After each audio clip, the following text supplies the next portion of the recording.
सर्व अमराठी रिक्षा आणि टॅक्सी चालकांना मराठी शिकवण्यासाठी देण्यात आलेली मुदत ही आज संपलेली आहे आणि आजपासून चालकांवर कारवाई करण्यात येणार आहे।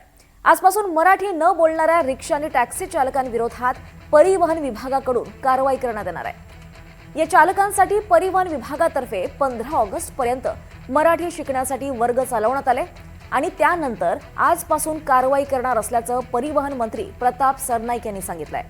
रिक्षा चालकांना प्रवाशांसोबत मराठीतच बोलण्याचं बंधनकारक आहे। परिवहन विभागाकडून रिक्षा चालकांची चाचणी घेण्यात येणार आहे आणि जर मराठी आली नाही तर चालकांना 1 महिन्याची नोटीस देण्यात येईल आणि त्यानंतर सुद्धा जर मराठी बोलता आलं नाही तर या रिक्षा चालकांवर कारवाई करण्यात येणार आहे।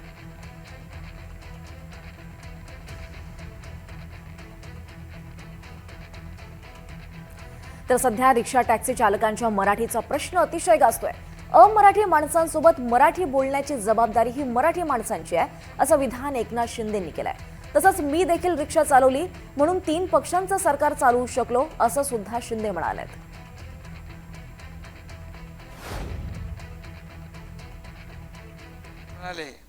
रिक्षा चालक रिक्षा मी देखील कधी काळी रिक्षा चालवली याचा मला अभिमान आहे आणि त्याचा फायदा मला राजकारणात झाला 3 पक्षाचं सरकार चालवायला। अनेक जण याला मराठीची सक्ती म्हणतात पण ही मराठीची सक्ती नाही तर मराठीची भक्ती आहे।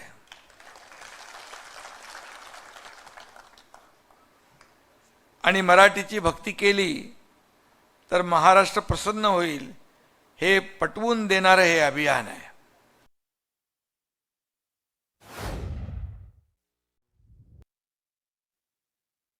जर मराठी बोलता आली नाही तर रिक्षा टॅक्सी चालकांवर आजपासून कारवाई करण्यात येणार आहे। त्याआधी 1 महिन्याची नोटीस सुद्धा देण्यात येईल आणि जर तरी सुद्धा मराठी बोलता आली नाही तर मात्र परवानाच रद्द होईल असं परिवहन विभागाकडून सांगण्यात आलेलं आहे।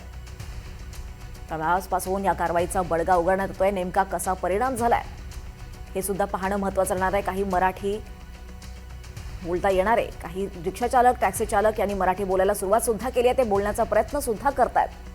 मात्र त्यांच्यासाठी आजपासून महत्त्वाचं राहणार आहे ते म्हणजे आज जर बोलता आलं नाही मराठी तर मात्र कारवाईला सामोरं जावं लागणार आहे, कारण आजपासून या रिक्षा टॅक्सी चालकांवर कारवाई होणार आहे। या संदर्भात शिंदेंनी सुद्धा प्रतिक्रिया दिलेली आहे। मी सुद्धा रिक्षा चालवली आहे त्यामुळं हे सरकार आम्ही चालवतोय, 3 पक्षांचं सरकार चालवतोय असं शिंदेंनी म्हटलेलं आहे। मात्र आजपासून हा कारवाईचा बडगा उगारण्यात येणार आहे। सर्व अमराठी रिक्षा आणि टॅक्सी चालकांना मराठी शिकवण्यासाठी देण्यात आलेली मुदत ही संपलेली आहे आणि अखेर आजपासून चालकांवर कारवाई होणार आहे। दरम्यान दादर परिसरातल्या टॅक्सी चालकांशी बातचीत केली आमच्या प्रतिनिधी जुई जाधव यांनी। मराठी येतं का बोलता? मराठी बोलतो भाई। परीक्षा दिली का मराठीची तुम्ही? मग आता मी जे बोलतेय ते तुम्हाला कळतंय का की तुमच्याशी काय म्हणजे बोलतेय ते?